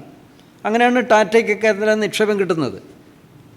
പൊതുമേഖലയിൽ സർക്കാർ നിക്ഷേപിക്കുമ്പോൾ തന്നെ പ്രൈവറ്റ് മേഖലയൊക്കെ വികസനമാകണമെങ്കിൽ അവർക്ക് ഇൻഫ്രാസ്ട്രക്ചർ ആനുകൂല്യം സൗകര്യം ഒരുക്കി കൊടുക്കുക എന്നുള്ള ഭരണകൂടത്തിൻ്റെ ബാധ്യത. ആ നിലയിൽ ഭരണകൂടത്തിൻ്റെ വലിയൊരു ഏരിയ മുടക്ക് മുതലുണ്ടായിരുന്നത് സ്വകാര്യ മേഖലയെ പ്രോത്സാഹിപ്പിച്ചിട്ടുണ്ട്. ആ സ്വകാര്യ മേഖലയെ പ്രോത്സാഹിപ്പിച്ചതിൻ്റെ വിപുലീകരണമെന്ന് അംബാനിക്കും അബാനിക്കെല്ലാം തന്നെ വിഴിഞ്ഞം എയർപോർട്ട് ഉൾപ്പെടെ ഫ്രീ ആയിട്ട് കൊടുത്തോട്ടെ. നമ്മൾ ആ കാര്യത്തിലേക്കല്ല പറയുന്നത്. അവിടെ പ്രതിനിധാനം നമുക്ക് വേണം. അത് വെറും ജോലി മാത്രമല്ല, പണം മുടക്കാൻ, എൻ്റർപ്രണർഷിപ്പിന്, ബിസിനസ്സുകാരനാകാൻ നമ്മുടെ SCP TSP ഫണ്ട് വെറുതെ ഇങ്ങനെ പാഴാക്കേണ്ട കാര്യമില്ല. ബിസിനസ് നടന്ന ചെറുപ്പക്കാർക്ക് കൊടുക്കുക. നമ്മളിപ്പോൾ സപ്പോർട്ടീവായിട്ട് 1 ലക്ഷം കൊടുക്കുമെന്ന് പറയും, നല്ല കാര്യം തന്നെ. പക്ഷേ നമ്മൾ ക്ലെയിം ചെയ്യേണ്ടത്, നമ്മുടെ കുട്ടികൾ ആരെങ്കിലും ബിസിനസ് തുടങ്ങുന്നുണ്ടെങ്കിൽ അതിനുള്ള ധനം, മുടക്ക് മുതൽ തരാൻ സർക്കാരിൻ്റെ ബാധ്യത, ഫ്രീ ആയിട്ട് തരേണ്ടതില്ല. ആർട്ടിക്കിൾ 275 അനുസരിച്ച് നമുക്ക് വേണ്ടി മാറ്റിവെക്കുന്ന ഫണ്ടിൻ്റെ ഒരു വിഹിതം ഈ എൻ്റർപ്രണർഷിപ്പ് പരിപാടിക്ക് കൊടുക്കണം. അതിനൊരു നിയമം വേണമെന്നുള്ള 2 കാര്യമാണ് നമ്മൾ ഈ കോൺക്ലേവിൽ കൊണ്ടുവരാൻ ഉദ്ദേശിക്കുന്നത്. അങ്ങനെ ഈ സബ് ക്ലാസിഫിക്കേഷൻ എന്ന് പറയുന്ന വിപത്തിനെ അങ്ങനെ മറികടക്കാനുള്ള ഒരു ആലോചന നടത്തി ഈ ശീതകാല സമ്മേളനം പാർലമെൻറ്റ് നടക്കുന്ന ഘട്ടത്തിൽ ഡൽഹിയിൽ ഇത് പോകുക എന്നാണ് വിചാരിക്കുന്നത്. ഒപ്പം തന്നെ കാസ്റ്റ് സെൻസസ് നടക്കുന്നവരെ എല്ലാ ലെജിസ്ലേഷനും നിർത്തിവെക്കണം. ജാതി സെൻസസ് പൂർത്തീകരിച്ചതിന് മാത്രമേ സംവരണവുമായി ബന്ധപ്പെട്ട എല്ലാ നിയമങ്ങളും എടുക്കാൻ പാടുള്ളൂ എന്നൊരാവശ്യം ഉന്നയിച്ച് വേണമെങ്കിൽ നമുക്ക് കോടതിയിലും പോകാം, റിവ്യൂ പെറ്റീഷനൊക്കെ കൊടുക്കാം. അങ്ങനെയുള്ള ചില പ്രധാനപ്പെട്ട അജണ്ടകൾ വെച്ച് നടക്കുന്ന ഒരു കോൺക്ലേവാണ്. അതിൽ നമ്മൾ വർണ്ണോർ സൊസൈറ്റിയുടെ ഒരു സജീവ പങ്കാളിത്തം ഒഫീഷ്യലി നമുക്കത് സംഘടനക്കുള്ളൊരു ഇൻവിറ്റേഷൻ അറിയിക്കും. നമ്മളതിന് ഒരുപാട് സംഘടനകളുണ്ട്. ഇപ്പം ഈ സംഘടന ഉൾപ്പെടെ അംഗമായിട്ടുള്ളതാണ് ആനുപാതിക പ്രാതിനിധ്യ പ്രക്ഷോഭ സമിതി. പറവൂരുള്ള ശശിധരൻ സാറാണ് അതിൻ്റെ ഒരു രക്ഷാധികാരി. മാവോജി അതിലുണ്ട്. അതിൻ്റെ ബഹുഭൂരിപക്ഷം സംഘടനകളും ഈ കോൺക്ലേവിൻ്റെ ഭാഗമായിട്ട് വരുന്ന സഹസംഘത്തിൽ വന്നിട്ടുണ്ട്. അതുകൊണ്ട് ഒക്ടോബർ 13-14 നടക്കുന്ന കോട്ടയത്ത് നടക്കുന്ന ആ സംഭവത്തിൽ വർണ്ണോർ സൊസൈറ്റിയുടെ ഒരു റെപ്രസെൻറ്റേഷൻ സജീവമായിട്ട് ഉണ്ടാകണം. എല്ലാ സമയത്തും ഞാൻ ഇന്ന് മാവോജിയെ കൂടെ കാണാൻ വേണ്ടിയാണ് വന്നിരിക്കുന്നത്. അദ്ദേഹം ഇവിടെ ഉണ്ടെങ്കിൽ പോകാമെന്ന് ഇരിക്കുന്നുണ്ട്. അതിൽ AKG സെൻറ്റേഴ്സ് ചെന്നിട്ട് അവരുടെ പാർട്ടിയുടെ ആളെ അയക്കണമെന്ന്, രാധാകൃഷ്ണൻ അയക്കണമെന്ന് പറയാനൊക്കെ ഞങ്ങൾ ഉച്ചകഴിഞ്ഞൊരു ചെറിയ ടാസ്ക്കുമായിട്ട് പോകാമെന്ന് ഇരിക്കുന്നുണ്ട്. എല്ലാ സമുദായ സംഘടനയുടെയും രാഷ്ട്രീയ പ്രമുഖരും അവിടേക്ക് ക്ഷണിക്കപ്പെടുന്നുണ്ട്. MP-മാരൊരു 6-7 MP-മാരെങ്കിലും നമ്മളവിടെ വരും. കാരണം അവർ ത്രൂവാണല്ലോ നമുക്ക് ഇത് എത്തിക്കാൻ പറ്റും. അപ്പോൾ അങ്ങനെ ഒരു നിർണായകമായൊരു ഘട്ടത്തിലാണ് നിൽക്കുന്നത്. എന്തായാലും ഒരു സമുദായ പ്രസ്ഥാനം എന്നുള്ളത് എനിക്ക് റിക്വസ്റ്റ് ചെയ്യാനുള്ളത്, സ്ട്രഗിൾ ഒരു വശം നടക്കട്ടെ, നമ്മുടെ ആഭ്യന്തരമായി ഇത്തരത്തിലുള്ള ഒരു ഇൻസ്റ്റിറ്റ്യൂഷണൽ മെക്കാനിസം നമ്മൾ ഇവോൾവ് ചെയ്യുന്നതിനെക്കുറിച്ച് നിങ്ങൾ ആലോചിക്കണം. നഗരത്തിൽ നമുക്കൊരു ഭൂസ്വത്ത് ഉണ്ടാവണം, ഒരു സെൻറ്റർ ഉണ്ടാവണം, അതിനൊക്കെയുള്ള വഴി ആലോചിക്കണം.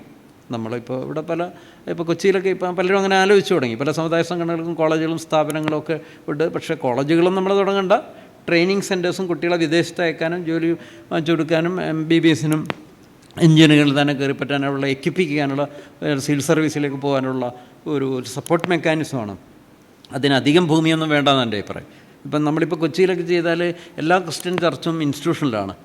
ജർമ്മനിയിലേക്ക് പോകാൻ ആണ് ചില പള്ളികൾ കൊടുക്കുന്നത്. വെറുതെ അല്ല, അവരെല്ലാ ട്രെയിനിങ്ങോടെ കൊടുക്കുന്നു. അവർക്ക് തന്നെ ITC ഉണ്ട്, അവർക്ക് തന്നെ ട്രെയിനിങ് സെൻറ്റേഴ്സ് ഉണ്ട്. ഇപ്പോൾ IELTS-ന് ട്രെയിനിങ് വെച്ച് പള്ളിയുടെ സംവിധാനം തന്നെയാണ് ചെയ്യുന്നത്. ഒരു പള്ളിയല്ല, പള്ളികൾ പലതരത്തിൽ അവർക്കുണ്ട്. ഓരോ പള്ളിയും ഓരോ സംവിധാനമാണ്. അതാണ് ഓരോരുത്തർക്ക് ഇതുണ്ട്. നേരത്തെ ഇപ്പം തന്നെ ജർമ്മനിയിൽ, USA, അമേരിക്ക, ഓസ്ട്രേലിയയിലേക്ക് പിള്ളേരെ അയക്കാനായിട്ടുള്ള പാക്കേജസ് അവർ തന്നെ ഉണ്ടാക്കിയെടുക്കുകയാണ്. നമ്മളത് കണ്ട് പഠിക്കണം, അല്ല നമുക്കിനി കോമ്പീറ്റ് ചെയ്യാൻ പറ്റില്ല. അങ്ങനെയും കൂടി ഒരു കാര്യമുണ്ട്. അതുകൂടി ഒന്ന് നിങ്ങളുടെ മനസ്സിൽ വേണം എന്ന് മാത്രം പറഞ്ഞുകൊണ്ട് ഞാൻ അവസാനിപ്പിക്കുകയാണ്. കുറച്ച് ദീർഘമായി പോയി, പക്ഷേ ഇത്രയും പറയാതെ ഈ ചരിത്രം പറയാൻ പറ്റില്ല എന്ന് പറഞ്ഞുകൊണ്ട് ഞാൻ അവസാനിപ്പിക്കുന്നു.